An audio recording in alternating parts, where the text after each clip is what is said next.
afternoon, everybody, and welcome to this RUSI webinar that is part of our members series. Today, we are very, very lucky. We're discussing empowering women in diplomacy, and we're having a conversation with Ambassador Samantha Job. And this is part of a limited series of events to mark International Women's Day on the 8th of March. This is also part of what is now becoming a tradition of asking diplomats to discuss their careers and the diplomatic profession with us. Now, for centuries, women have played a critical role in diplomacy, but the contributions have very often been overlooked. And today, women make up over 40% of all UK heads of missions and play leading roles in multilateral organizations. So the ambassador will explore women's participation in diplomacy. She will tell a little bit about her career and what has helped her along the way. And after sort of sharing some of her thoughts and experiences, we'll open it up to questions. Please feel free to start inputting questions in the Q&A box as soon as you would like to. But because we want this to be a participatory event and sort of allow people to have their voices heard should they like this, please let us know if alongside your question, if you would like to say your question out loud, and if so, we will be able to give you the mic so that you can ask your question directly. Now, Her Excellency Samantha Job was appointed British Ambassador to Sweden in September 2024, and prior to that, she was Director for Defence and International Security at the Foreign, Commonwealth and Development Office from March 2019 to August 2022. She has been a career Foreign Service officer since 1992 and has worked on geographical issues from Southeast Asia to the Middle East and on thematic issues from war crimes to how to use social media in foreign policy. A theme of her career has been security policy, where she has led policy formulation on counter-proliferation, EU security and defence policy, and counter-terrorism. Her work has taken her to Thailand and the UK's mission to the UN in New York, where she was a counter-terrorism and counter-proliferation specialist. From 2013 to 2015, Samantha was the joint head of the North African Department at the FCDO in London. And then, from 2016 to 2019, she was Foreign and Security Policy Counselor at the British Embassy in Washington, where she engaged with the US government across all aspects of national security policy. So we're really looking forward to hearing her thoughts, perhaps her advice even on what it's like to be a diplomat in today's world. Samantha, over to you. Thank you very much, Emma. I thought I might start with some quotes. Well, first with some history. So RUSI was established in 1831. Just over 100 years later, in 1933, the Foreign Office, as it then was considering whether to employ women as diplomats, and it wrote out to a series of ambassadors for their views. This is a document which causes much hilarity among women in the Foreign Office for the views that we got back. But I'm going to quote two of them. The first is, this ambassador wrote to London, "The diplomatist still largely depends on his success making contacts. In this regard, a woman would be at a disadvantage. For, to put it bluntly, the clever woman would not be liked, and the attractive woman would not be taken seriously." And in the same report, they said, "The lady would have to be unmarried, as a married secretary could hardly bring her husband into diplomatic circles without causing annoying complications." I speak as a married senior woman diplomat. And actually, the first women didn't come into the Foreign Office until between 1946 and 1948. And the marriage bar, so in other words, women did have to resign on marriage, wasn't lifted until 1972. So full involvement of women as professional diplomats took us, frankly, far too long to bring about. And various reports have been written on what happened in those early days. In some of those early days, there were one or two women around, but there was not a culture of women. There was not a cadre of women in the way that we have now. But I joined, as you just heard, in 1992, my parents were in the Air Force. That's where they met. So I had grown up in a sort of national security focused family, but I knew I didn't want to join the military. And we had also lived in various different countries, and I liked the idea of the world being an exciting place. So I sort of brought those two things together and decided I wanted to go into diplomacy. After I had been in diplomacy maybe 6 months, so I came in as a bright young graduate, and I was at a conference with a senior British ambassador and a lot of other people. And over the breakfast table or the lunch table, with about, I don't know, 10 people around the table, he said to me, "How are you finding it?" And I said, "I'm absolutely loving it." I was bright-eyed, bushy-tailed, really enjoying this job that I had wanted to do for years. And he looked me in the eye and said, "It won't last. It's no career for a woman." I am delighted to say that 30-something years later, here I am, proved him wrong on many, many occasions.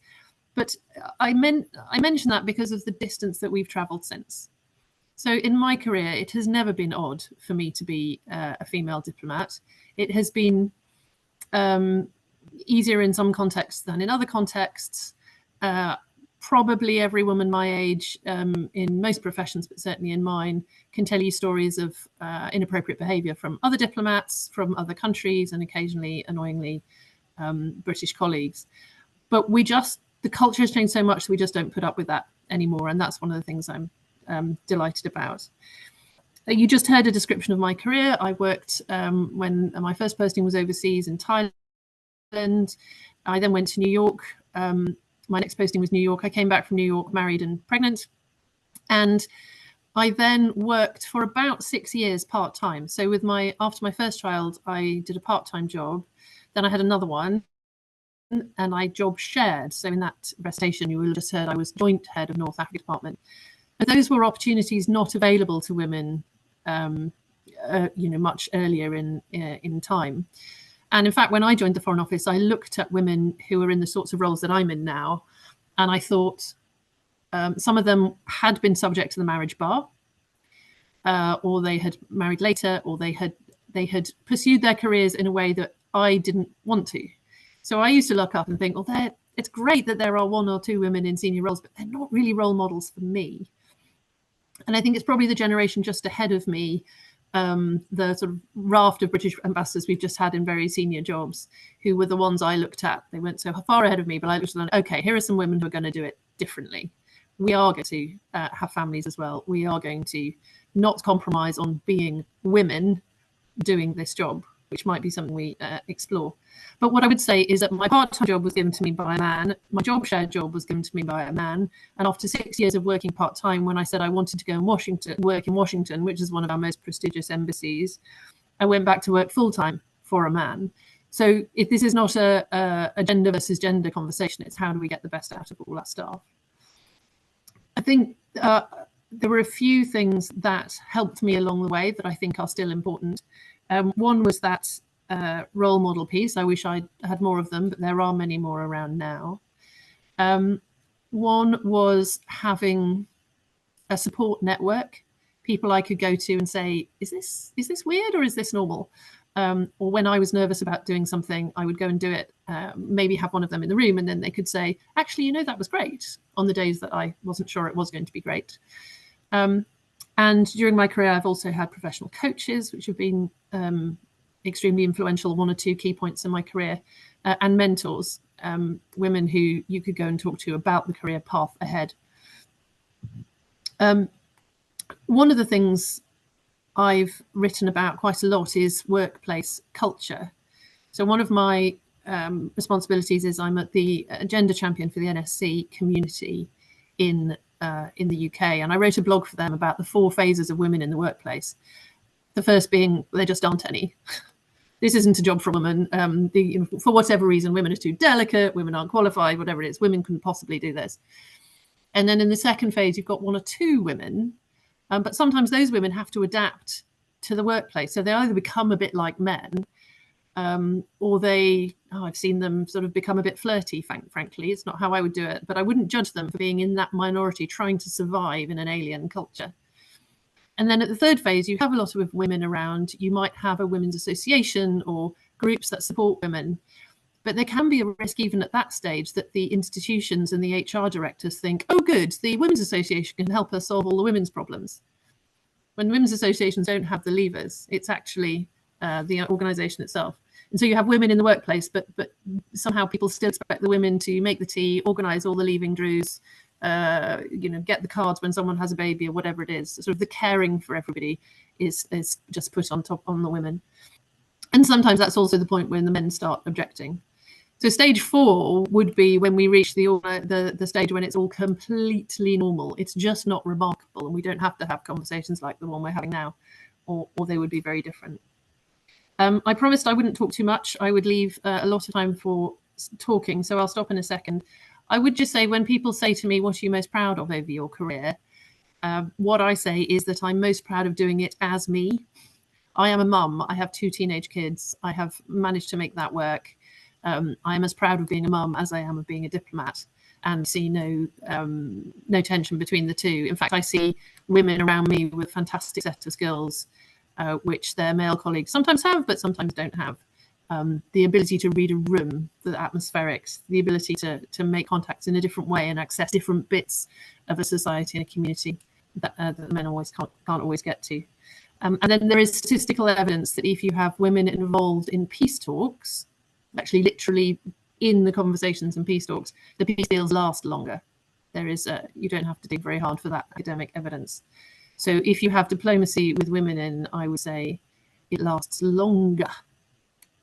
So I'll stop there for now. I am open to questions on any of the above, or on my role here as ambassador to Sweden.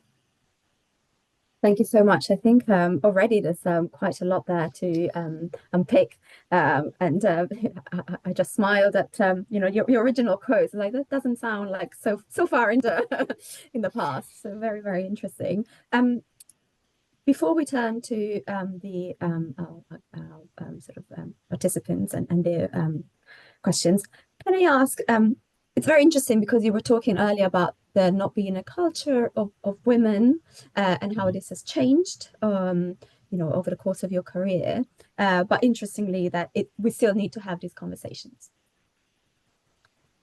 So how do you think we move the culture so that we do get to the point where, well, it's just unremarkable that there are women doing these jobs and many other jobs, and similarly, how do we create access for women from across the spectrum of society, and sort of encourage them by saying, actually, this is not only a profession that is available to you, it's one in which you might have skills, as you mentioned, that might be different and therefore useful, because they're different. So one of the things that we sometimes forget is how many of our male colleagues also want to see the best possible working environment for women. And I would say, when I talk about bad behavior, usually from men, not always from men, I always say it's peers that have the power to call that out. So who is it who's going to speak up when something isn't quite right about the culture? It needs to be everybody. It needs to be totally normal. And it needs to be men calling out other men. Not all of that hard work falling on the burden of the women. And I would say the same for other minority characteristics as well. Creating that workplace culture needs to be set really, really clearly from the top. And it needs to be baked into performance, professional standards. The Ministry of Defence would say now, just the things that we assess each other on. We assess each other on policy brain and contact making, and do we also assess on the culture that we create and how we support colleagues to get the best output for the government. One of the things which the Foreign Office is grappling with, for instance, is posting diplomats who come from different racial backgrounds to the countries from which their forebears may come, because they might have a fantastic understanding of the culture and the context in which they can operate. And for some people, that would be fantastic. For others, that would be the last thing they wanted to do. So it has to be a conversation. But we, in the Foreign Office, like in a lot of the rest of the national security community, we have pretty good representation at lower grades. One of the things that we're trying to do is make sure we get enough people through their entire career, the ones who want to, into those senior levels. And there's a number of different steps we need to take to make that happen. One is to show that it can be done. One is to show how it can be done. One is to show that you don't have to become a different sort of person to have a senior role. One is supporting families and mums through that period for whom that is relevant. So there's a lot of work to do, but for me, it's about making this a normal conversation that is just how we assess each other and just how we operate as a culture. The way things are done around here, that's the definition of a culture.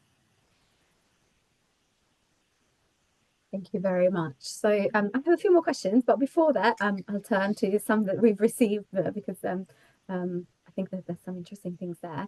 So from Alexandra Collins, her question is, how did you find the right opportunities for yourself?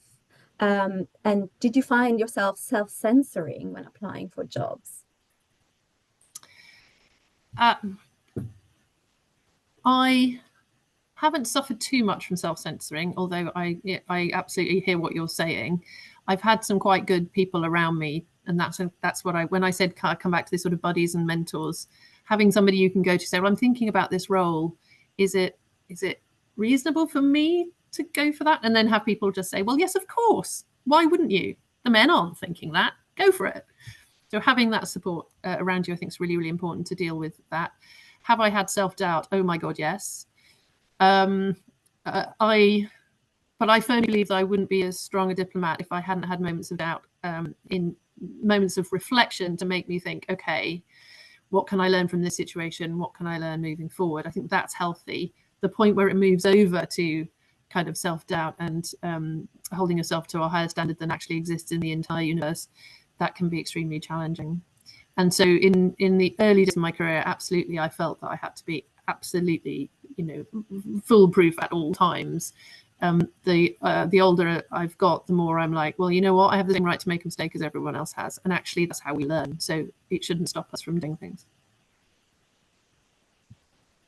Absolutely. No, that's really interesting. So we have another question, which is whether you have any thoughts on the most valuable soft or hard skills that new incoming diplomats, whether female or, in general, yep, could work on to help them prepare for their role. I think that everyone needs to have a certain level of information processing, whether that's reading information or spoken information, or the ability to analyze what's going on around you is a core skill. There's also a core skill which is about resilience, dealing with things when they go wrong, frankly having a sense of humor because things do tend to go wrong, and being able to pick yourself up and go, okay, so what's next, and how do we learn from the situation we find ourselves in. But the most important is an interest in other people, a genuine interest in other people. If you are wired to tell the world what you think 95% of the time and not actually listen to what people are saying back to you because your opinion is of course more important and better than theirs, this is probably not the job for you. We can only influence people if we understand them, and we can only understand them if we really, really listen to them. So the next question from Mahid Salomo, apologies if I've not pronounced that correctly, I think is very interesting and kind of touches on some of the public debates that have been had at the moment. So decidio menopause policy has been recently introduced, but remains a taboo topic, I think, in society at large. That's my own addition. But women find it uncomfortable speaking to their manager, their colleagues, about the impact that menopause can have on women. Do you have any comments on that or any thoughts? I talk about it all the time. So I think some of this comes from how you're feeling about your job and your colleagues at any given time. I think it is important that the culture changes. I have often talked about, when I talk to national security departments in London, I say to things like, well, you have a fertility policy, but if a woman is taking the afternoon off for IVF treatment, does she feel comfortable telling anyone that? And if she does say anything, what are her colleagues going to say or do, or how are they going to react? That's your test of whether you've got the culture, not whether you've got the rule on the piece of paper that says it's okay to have the afternoon off. I think menopause isn't sufficiently understood. I think we're at the beginning of a journey talking about it. And I feel sorry for the women who are going through it in senior jobs in times when they couldn't talk about it. It has physical effects, it has psychological effects. It is part of the workplace, because women of menopause age are absolutely part of the workplace, and we should be able to talk about it. When I have talked about it in various meetings, I've had some really interesting reactions from men, because for the most part, they also have significant women in their lives who are dealing with similar things. And they actually find it really refreshing if you say, well, this is how I've experienced it. And they say, oh, okay, actually, that's really helpful. I'm now going to go and talk to whoever their partner is about what they're going through. And I've had a very powerful conversation we had in the Foreign Office Women's Association came from a man who talked about the impact it had had on his wife and the consequences. And that's very this sort of just illustrates my point about this is a whole societal thing. This isn't a women thing. This is everyone. No, absolutely. I think it just makes it clear that there should be a conversation that everyone has. Yep. The next question slightly changes tack, and it's more about your current role. So how are you supporting UK companies to reach the right communities in Sweden to expand British influence and sales? Aha! I have an excellent team from the Department for Business and Trade, is the short answer. And we do a lot of work with the British-Swedish Chamber of Commerce in Sweden and the Swedish Chamber of Commerce in London to make sure those connections are out there, and we can have as much opportunity as possible for companies. There are so many links between Sweden and the UK. I fall over them all the time. I'm always running into people. Every time I meet someone, they say, oh, yes, you know, my family member studied there, or I studied there, or I've got kids there, or I used to work for X business, and that means I was in the UK for a few years. It's a really strong relationship with Sweden, and that's really nice. And we'd love to see more and more of it. Thank you very much. So I think the next question is from, I apologize, I am really going to mispronounce this, Katarina Dziecka. She actually has two questions. First one is, apart from mentors, have you also been part of women ambassador networks in your placements abroad? And then the second is, most diplomats, whether men and women, that she in her work has interviewed for her research, deny the role of gender in diplomacy. So do you have any thoughts on that? Deny the role of gender in diplomacy? In what way? Deny there is a role, or think there shouldn't be?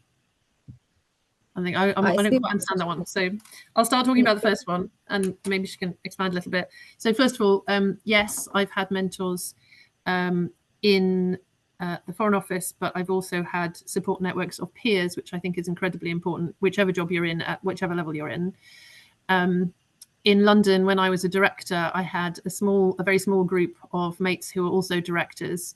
And every now and then we would ring each other and we would say, right, we need to have a meeting on, you know, pick up some obscure topic would go into our daily calendars. But what we were actually doing was sitting behind a door, closing it and spending a bit of time on ourselves. And we had a group of directors that met for breakfast every month or so. And it's the same with, I now have a network of ambassadors, British ambassadors in a range of different parts of the world, because we're often grappling with the same sorts of things. In this role, I'm also the director for the Nordic Baltic Network. So we have a network, the way the embassies work together in this region is very close to mirror how the governments work. And we meet every couple of weeks, and sometimes that's business, and sometimes it's actually everybody else leave. It's just going to be the ambassadors having a private chat about stuff. So yes, support around you is really, really important. Denying the role of gender in diplomacy. You can't really. I mean, it's just a bit simplistic. Time was we would not send women to be ambassadors in the Middle East, for instance, because that meant they wouldn't get in the rooms with the men. But actually what they got into were rooms with women that the men couldn't get into. And, you know, in certain parts of the world, the role can be different. The access to who you can talk to and how you can talk to them can be very different. And for some of those earlier women, they could go into the women's rooms, but they sometimes, after a while, they got treated as honorary men, and then they could go into the political rooms as well. And then now they had a much bigger picture than their male colleagues could ever have got. also in the sphere of access and support, there is a Women's Ambassadors Network here in Sweden. There are similar things in other parts of the world. So I'm not sure I've quite answered your question, but come back to me if there's more to say on that. Alexandra earlier asked me about how I chose my jobs. Mostly in the Foreign Office, people are there are people who love being in London doing all the policy development, and there are people who love being overseas doing all the networking. There's a sort of balance. And similarly, there are people who become very, very deep experts in China, for instance. They learn Mandarin, they do a number of postings in China, or they might be in Washington, but they're the China expert, and they build their career towards that, or Japanese or Arabic. I didn't do that. I started out just going, oh, where's interesting? Thailand, that looks like fun. And then a little bit later in my career, I realized that actually the things that I enjoyed were around security policy. Didn't understand why other diplomats found the ME weird. I grew up in that environment. So doing security policy is something that I've always thought was very important, and I understand the world, and I like putting it together. But because of the way that jobs are advertised, you can't always get the perfect job because it doesn't come up at the right time. They go round a cycle. So you have to plan a little bit ahead for that kind of thing. Thank you. So the next question I think is quite interesting because it goes back to structures of organizations. Unfortunately, I don't have the name of this guest, but they are asking, are women diplomats with the FCDO organized as a group or a lobbying group? And if so, has that helped in your interactions with senior management and HR? A question that can probably apply to any organization, really. So I'm involved in two different groups. One is the FCDO Women's Association.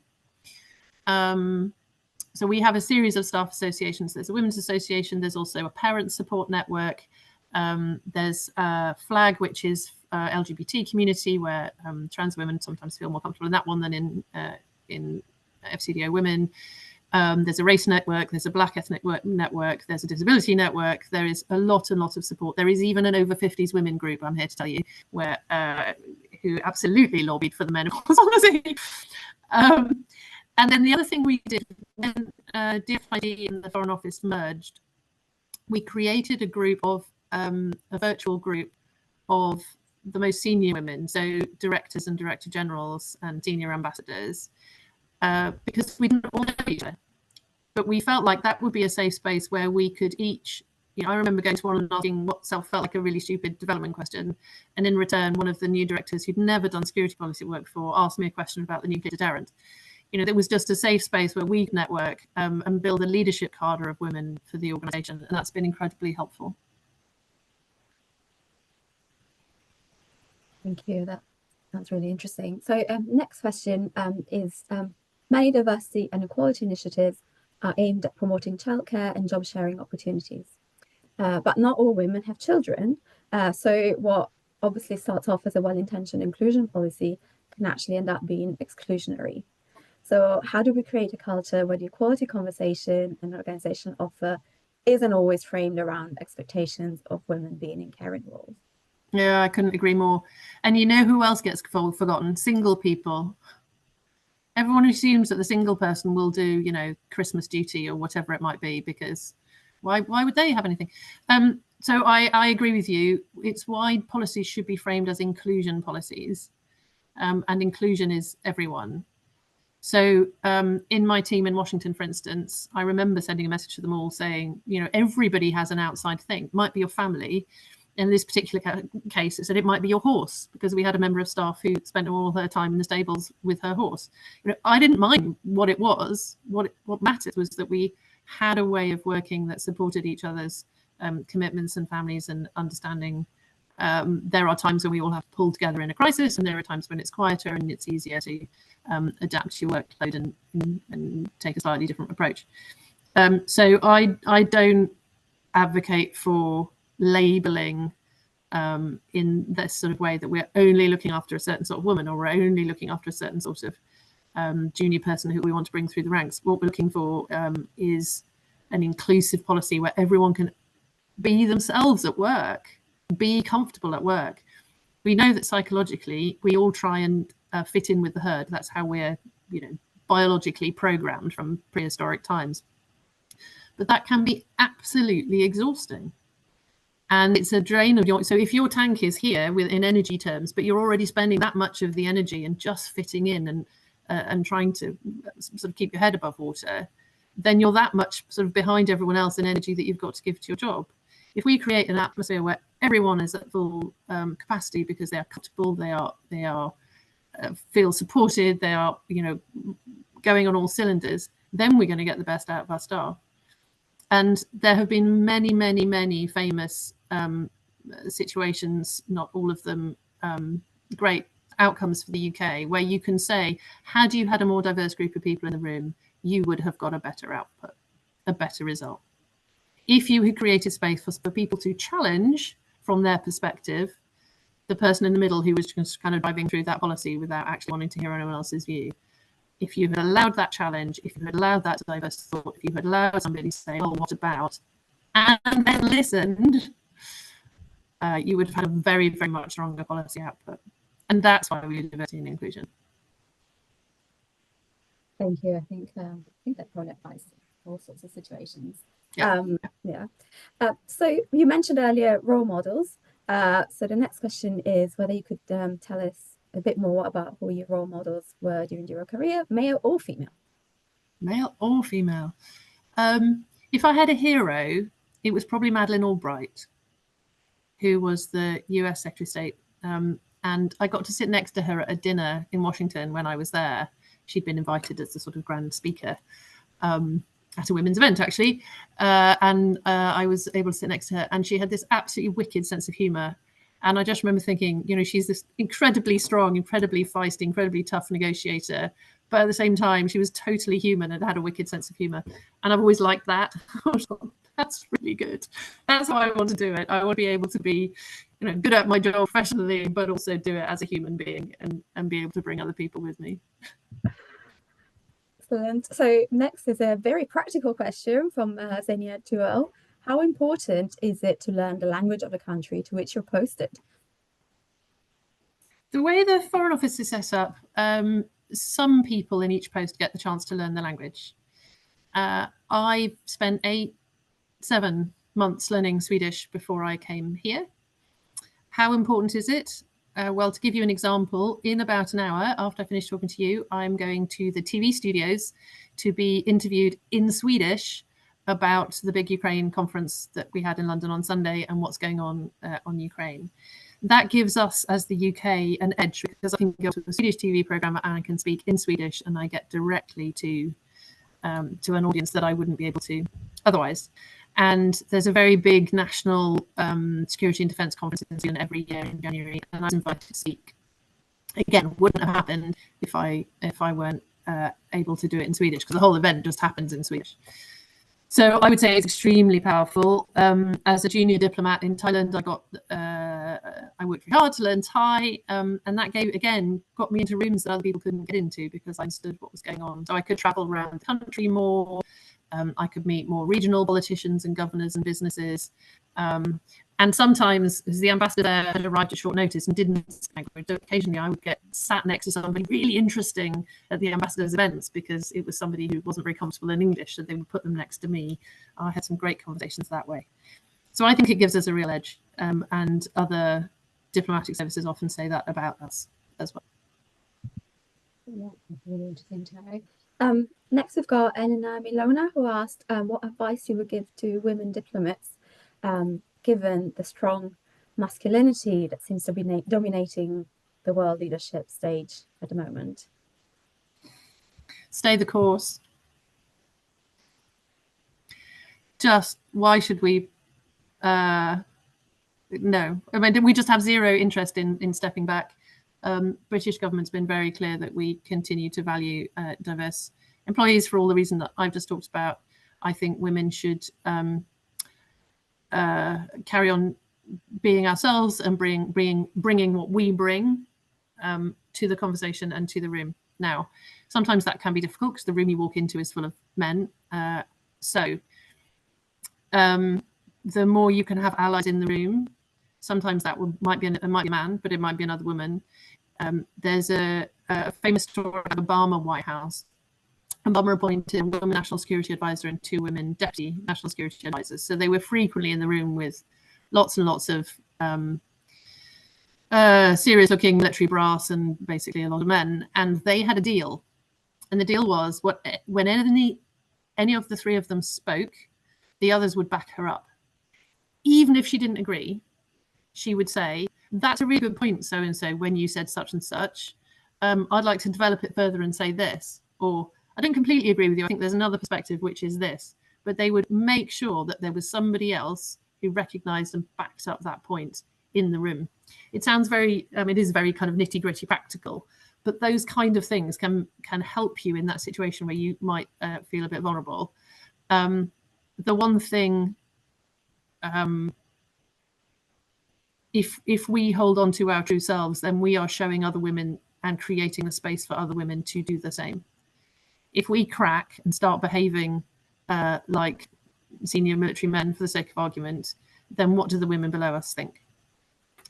Small caveat, which is, I'm a diplomat, so my job is to be able to talk to other people and quite often I want to get them to agree with me or do a thing for me or influence them in some way.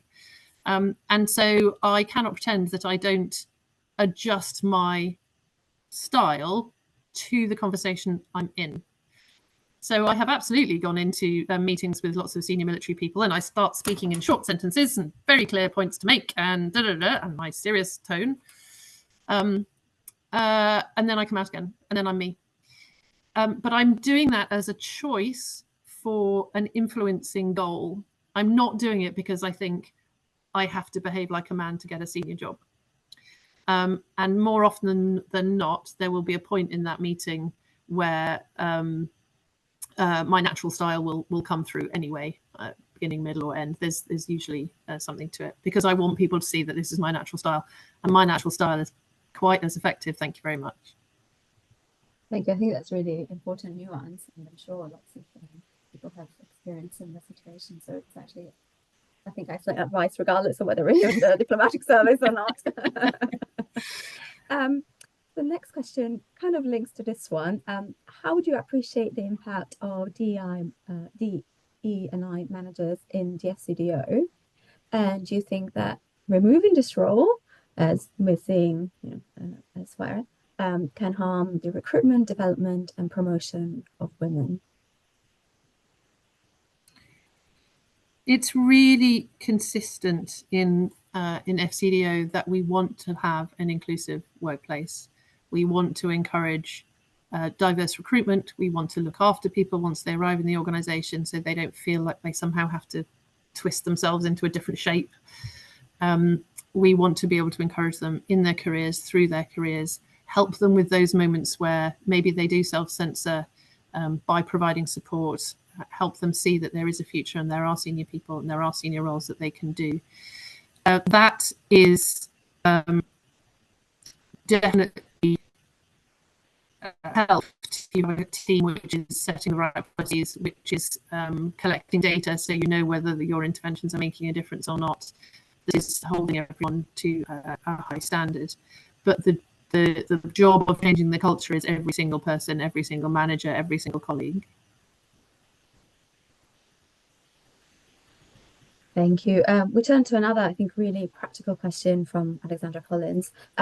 How did you find proving yourself while you were working part-time, given that you had fewer hours available to deliver compared to your peers? Yep.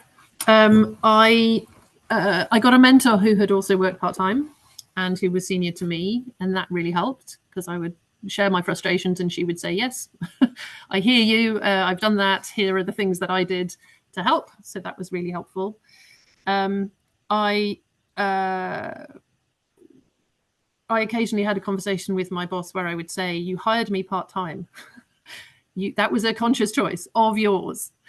So can we talk about how that actually works and looks and feels? Because if you didn't mean to do that, then, you know, we should have a different kind of conversation. I did find it frustrating as I was running a team, sometimes I would leave on a Wednesday and say, can you do this, this, and this, so that on Monday when I get back, we can pick it up and do the next thing. And you'd get back on Monday and they hadn't done it. And then you would lose another day of your 3 days while they did it. And then, you know, by the time it's Tuesday, oh, well, we've done it now and it's Wednesday. And that's a week since you last talked about it. So I did have frustrations like that. But I also made it clear what my expectations were of my team. I thought quite consciously about how to build my own visibility. So which meetings I would go to during days that I was there, or if there were meetings that I wanted to contribute to, I would sometimes send contributions in writing to a meeting I knew was going to happen on Thursday or Friday. I would sometimes jump on email chains to put in my comment, but I wouldn't write a great big long screed because that would have taken up too many of my hours. I would try and write like a really short but value add kind of comment so people knew I was there and I was part of the conversation. So lots of little tips and tricks. I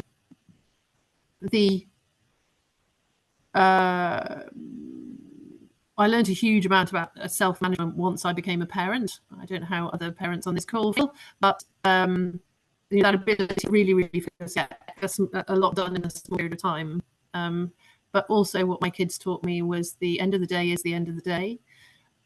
They were in the nursery in the Foreign Office. We have a nursery.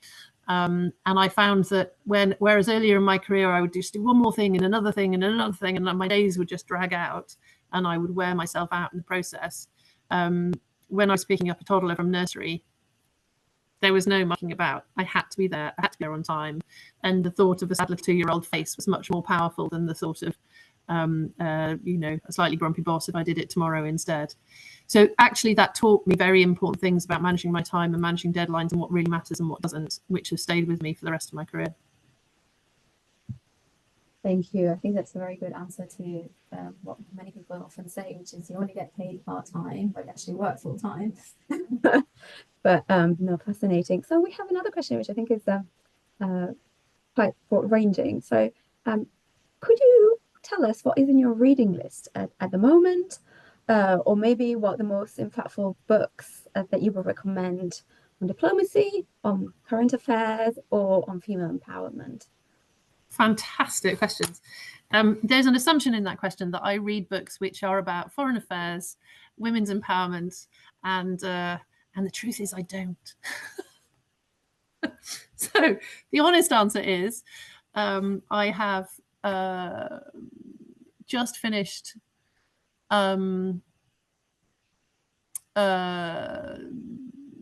what's it called? We Investigate Murders, which has been on the bookshelves. I very much enjoyed Lessons in Chemistry last year. I read a range of books from the entirely disposable beach book to more interesting, challenging books. But that is because it's always been for me that I work incredibly hard on some quite, you know, heavy topics in my career. And so when I'm in my private time, I tend to want to just have that as my recharge my batteries time. So I watch, I cheerfully watch rubbish TV and I read trashy books. And that's time when my brain is resting and my batteries are recharging. I have other colleagues who do indeed read, you know, the autobiographies and biographies of senior women in diplomacy and in journalism and in all sorts of things. Asking me personally the question, I will tell you the truth. Which I think we very much appreciate. I am sorely tempted to ask for your review of The Diplomat, but that might be for a different conversation. Can I ask just one final question before we wrap up? And that is whether you, given sort of your experience and sort of the fact that you've seen how others conduct sort of not just diplomacy, but, you know, including sort of women, have you seen examples elsewhere that you think are worth taking inspiration from? And what would they be? I look for inspiration all the time, and it can be very simple things like how is a meeting set up? You know, it can be physical things like who is sitting where in a room, or what are the guest lists? Have somebody if you haven't invited women to a meeting, you can't look shocked if there aren't any there. Simple things like nobody in my embassy sits on an all-male panel. We don't finance anything that runs an all-male panel. They're kind of cheating with me as ambassador because they can stick me on a panel and it's not an all-male panel anymore. But I have declined to sit on interview panels because they were all women. So we have to hold the standard across the place. I'm struggling to come up with a sort of specific sort of aha light bulb moment, but I try to sort of stay open-minded wherever I am and whatever I see around me. Thank you. I think that's probably a sort of nugget of advice we can all take.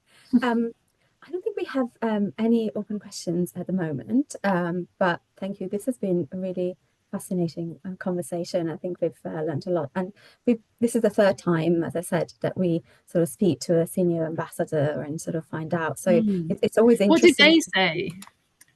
No, I think it was similar in terms of experience, and I think where you've been posted also makes a real difference in kind of what you've kind of experienced and seen, and the sort of impact that you can have maybe on the communities that you interact with. So I think this is really, really interesting. Also, as you were saying, it's fascinating. The structures are there and they're helpful, but the culture kind of needs to catch up to the point where we no longer need International Women's Day. We do have a final question, and we might have 2 minutes, if you wouldn't mind. Yes, that's fine. Any final advice for someone who does not yet work in diplomacy or the civil service? If you're thinking about a diplomatic career, I highly recommend it. It's enormous fun. You get to go to incredible places and meet interesting people and talk about things that you might not otherwise do. But you should also think about if you're going into it for life, which not everyone does, but I was more normal when I started. You are also making a commitment on behalf of your family, even when you don't have a family yet. So when people say to me, what's the hardest thing about being a diplomat? It's the fact that you don't see family as often and you miss events because you're in the wrong country and those kind of things. So there are some things you need to think through. That on the plus side, I absolutely love the fact that in my line of work, we are involved in the big world events and we are trying to shape them and influence them. Right down to, I sometimes say that the day after 9/11, I happened to be between jobs, saw it happen on the television, but I'm in a line of work where I could pick up the phone and say, how can I help? And the following day, I was in the office as part of the crisis response. And not everyone gets to say that kind of thing.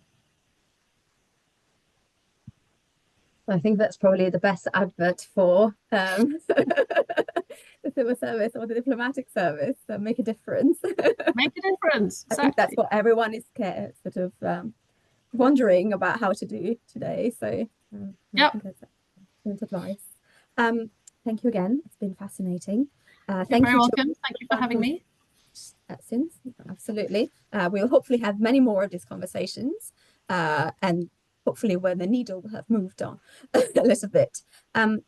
So as I said, this is one of 3 events to mark International Women's Day. The next one is actually tonight at 6:30. It is a webinar for RUSI members. And RUSI and the Scarroll Technology Company celebrate International Women's Day with the Valkyries, the first all-female Royal Navy team to row the Atlantic Ocean unsupported. So if anybody cares to join, I think there'll be another fascinating conversation. But meanwhile, thank you again. And I'm sure everybody will join me in thanking you, Samantha, for lots of very interesting insights and advice. Thank you very much. And good luck to everyone in their careers.